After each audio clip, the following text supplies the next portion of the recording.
you're my friend. Now you gotta walk, walk, walk, walk, walk, yeah.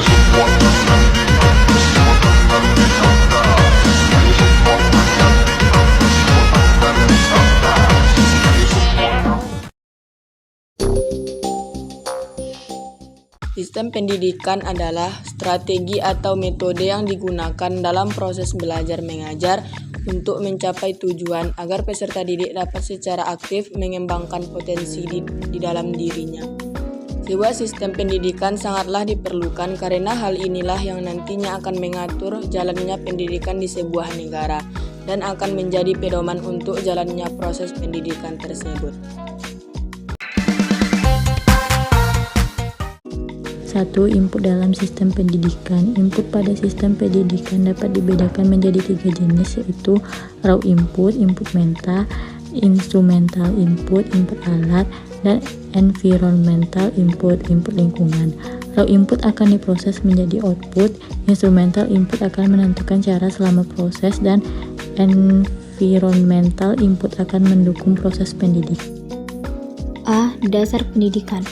Dasar pendidikan adalah nilai-nilai yang mendasari penyelenggaraan pendidikan di suatu tempat. B. Tujuan pendidikan. Tujuan pendidikan adalah untuk mengembangkan potensi dan keterampilan siswa, mempersiapkan mereka untuk kehidupan yang dewasa, serta membentuk karakter dan nilai-nilai yang positif. C. Peserta didik. Peserta didik adalah salah satu komponen pendidikan yang penting karena mereka adalah yang akan menerima pembelajaran dari pendidik dan juga akan mengimplementasikan pengajaran tersebut. 2. Proses pendidikan. Pendidikan dan tenaga pendidikan.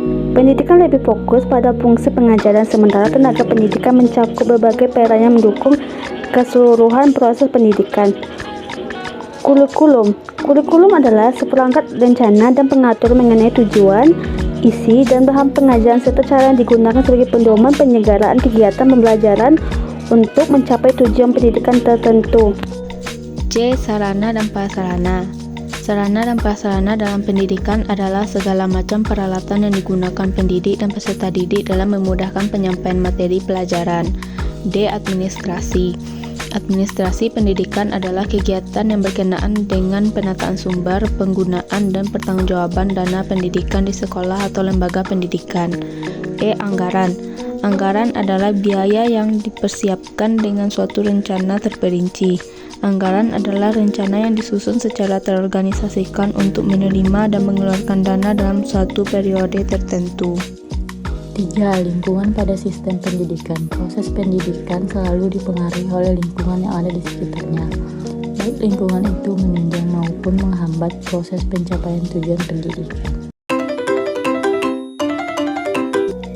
Kehadiran globalisasi menjadi tantangan besar di dunia pendidikan, di mana kita harus dapat meningkatkan produktivitas kerja nasional serta pertumbuhan dan pemerataan ekonomi sebagai upaya untuk memelihara dan meningkatkan pembangunan, serta meningkatkan daya saing bangsa dalam menghasilkan karya-karya kreatif yang berkualitas sebagai hasil pemikiran, penguasaan ilmu pengetahuan, teknologi, dan seni. Tantangan lainnya di dunia pendidikan yaitu di mana pendidikan di Indonesia masih memiliki sejumlah kendala seperti keterbatasannya akses pendidikan, jumlah guru yang belum merata, serta kualitas guru yang dinilai masih kurang terlebih di wilayah terpencil.